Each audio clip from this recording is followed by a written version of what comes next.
SIR 30 जून 2026ला महाराष्ट्र शासनाने सुरू केलेलं आहे. आता SIR म्हणजे काय, तर विशेष सखोल फेर तपासणी.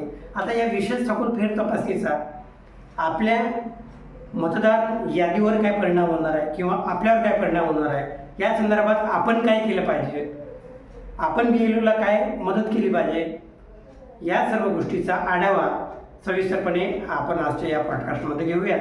मित्रांनो, मी ॲडव्होकेट नागसिंग नाडसे आणि आपण पाहत आहे मुद्द्याचे बोल. मित्रांनो, महाराष्ट्रासह देशातील 16 राज्यांमध्ये हे SIR जे आहे ही SIR मोहीम राबवण्यात आलेली आहे. त्यामध्ये महाराष्ट्रामध्ये आपण 30 जूनपासून सुरू केलेली आहे.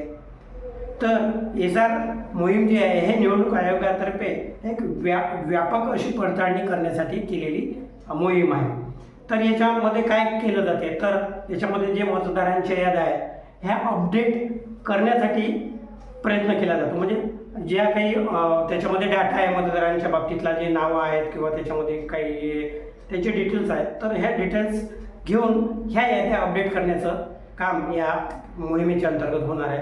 त्याबरोबरच जे पात्र नावे आहे हे समाविष्ट करण्यासाठी या मोहिमेअंतर्गत भर राहणार आहे.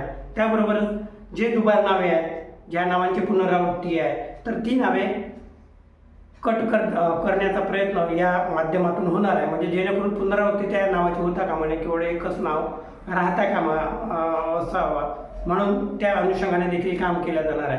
त्याबरोबरच मृत्यू किंवा स्थलांतरित झालेले जर काही व्यक्ती असतील तर त्या व्यक्तींची नावं यादीतून वगळण्यासाठी देखील या मोहिमेच्या अंतर्गत काम करण्यात येईल.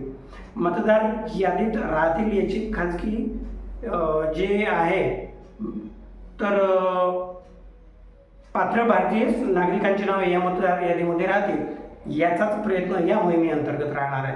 मग आता ही मोहीम महाराष्ट्रासह जर इतर 16 राज्यांमध्ये राबविल्या जात आहे, तर ही 16 राज्य कोणते आहेत, तर याच्यामध्ये महाराष्ट्र आहेच, आंध्र प्रदेश आहे, ओडिशा आहे, कर्नाटक आहे, उत्तराखंड, हरियाणा, झारखंड, नागालँड, मणिपूर, त्यानंतर मेघालय, मिझोराम, तेलंगणा, त्रिपुरा या राज्यामध्ये महाराष्ट्रासहच ही SIR मोहीम राबविल्या जात आहे.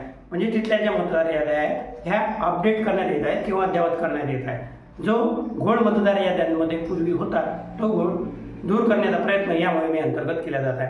आता हे राबवणार कोण आहे, तर BLOच्या माध्यमातून मतदारांच्या घरी जाऊन 2 फॉर्म हे जे BLO आहे हे सोबत घेऊन जातील आणि एक फॉर्म मतदाराला भरल्यानंतर देतील आणि एक फॉर्म ते आपल्यासोबत घेऊन जातील. हीच माहिती आपण ॲज अ मतदार म्हणून ऑनलाईन देखील भरू शकतो.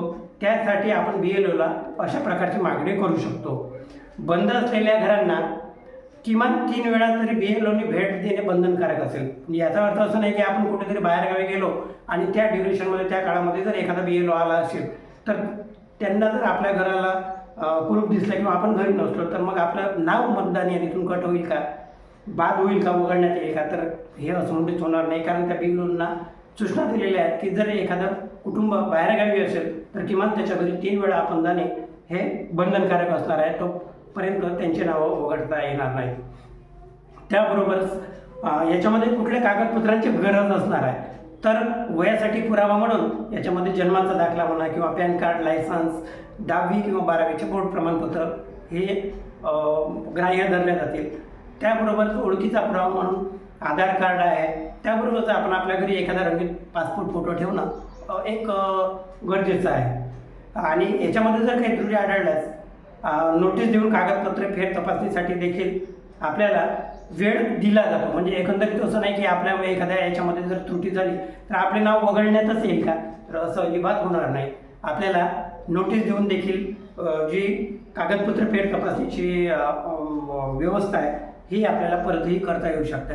म्हणजे एकंदरीत जो आपल्यामध्ये एक डाऊट होता, संशय होता की बाबा या याद्यामध्ये काही नावं वगळणं येतील का, आपलं नाव तर याच्यामध्ये वगळलं जाणार नाही ना, तर हे जी आपली भीती होती ही भीती आपण दूर करणं गरजेचे आहे. एकंदरीत मतदार याद्यामध्ये पारदर्शकता आणण्याचा हेतूनेच निवडणूक आयोगाने ही SIR मोहीम राबवलेली आहे असं आपल्याला म्हणता येईल. तरी आपल्या या बाबतीत आपले काय मत आहे हे नक्की मला कमेंट्सद्वारे कळवा आणि व्हिडिओ आवडल्यास नक्कीच लाईक शेअर तर कराच, परंतु अजूनही जर आपण सबस्क्राईब केला नसेल चॅनल तर प्लीज चॅनलला माझ्या सबस्क्राईब करा. नमस्कार.